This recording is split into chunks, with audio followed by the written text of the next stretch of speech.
आदरणीय प्रधानाचार्य महोदया, माननीय शिक्षकगण एवं प्यारे साथियों, मेरा आप सबको सादर प्रणाम और भारत के 74वें स्वतंत्रता दिवस का बहुत बहुत बधाइयाँ।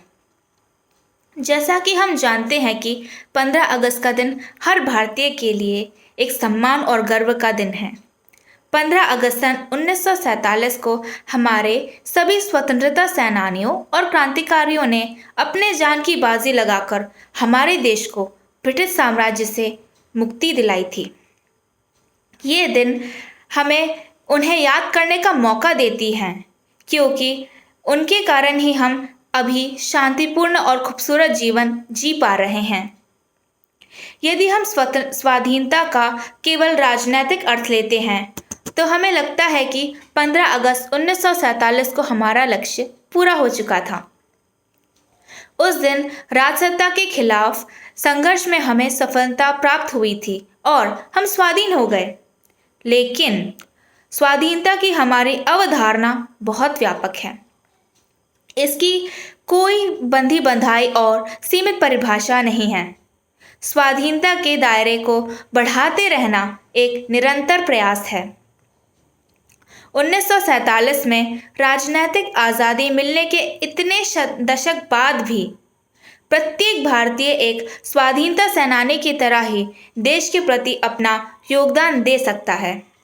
हमें स्वाधीनता को नए आयाम देने हैं और ऐसे प्रयास करते रहना है जिनसे हमारे देश और देशवासियों को विकास के नए नए अवसर प्राप्त हो सकें।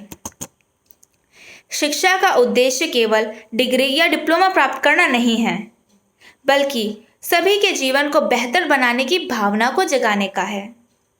ऐसी भावना से ही संवेदनशीलता और बंधुता का बढ़ावा मिलता है। यही भारतीयता है, यही भारत है। यह भारत देश हम सब भारत के लोगों का है, ना कि केवल सरकार का। भारत हमारी मातृभूमि है और हम सब इसके नागरिक हैं। एकजुट होकर हम भारत के लोग अपने देश के हर नागरिक की मदद कर सकते हैं।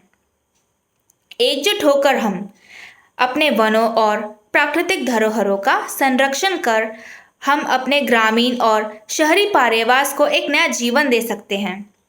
हम सब गरीबी, अशिक्षा और असमानता को दूर कर सकते हैं।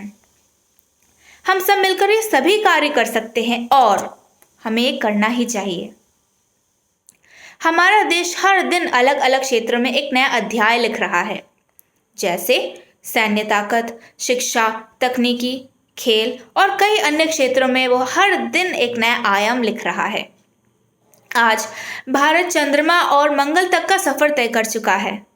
हमारा देश प्राचीन काल से ही कृषि प्रधान देश है और आज़ादी के बाद हमारे कृषि क्षेत्र में भी काफ़ी बदलाव आए हैं। नई तकनीक और फसल उगाने के नए तरीकों का इस्तेमाल कर हम अधिक मात्रा में फसल का उत्पादन कर रहे हैं और आज हमारा देश अनाज का निर्यात करने में सबसे आगे है। हर वर्ष हम 15 अगस्त को बड़े धूमधाम से मनाते हैं। हम बच्चे विद्यालय में प्रांगण में ध्वजारोहण के पश्चात रंगारंग कार्यक्रम भी प्रस्तुत करते हैं। परंतु इस साल वैश्विक महामारी के चलते हम विद्यालय के प्रांगण में तो नहीं, परंतु अपने दिल के अंदर बगिए में 74वां स्वतंत्रता दिवस तो मना ही सकते हैं। जिस तरह हमने विषम परिस्थितियों का स्वतंत्रता प्राप्त करी थी, उसी प्रकार हम अपने मनोबल और ईश्वर की कृपा से इस महामारी से भी विजय प्राप्त कर सकते हैं। इसलिए मेरा आपसे अनुरोध है कि इन सरकार की बताई गई सावधानियों को अवश्य बरतें और सतर्क रहें। सरकार द्वारा उठाए गए कदमों का पालन करें। आज इस शुभ अवसर पर आपको संबोधित करते हुए उन महान आत्माओं का मेरा शत शत प्रणाम और श्रद्धांजलि देते हुए मैं अपने इन बातों को विराम देती हूँ। आप सबका बहुत बहुत धन्यवाद। जय हिंद, जय भारत।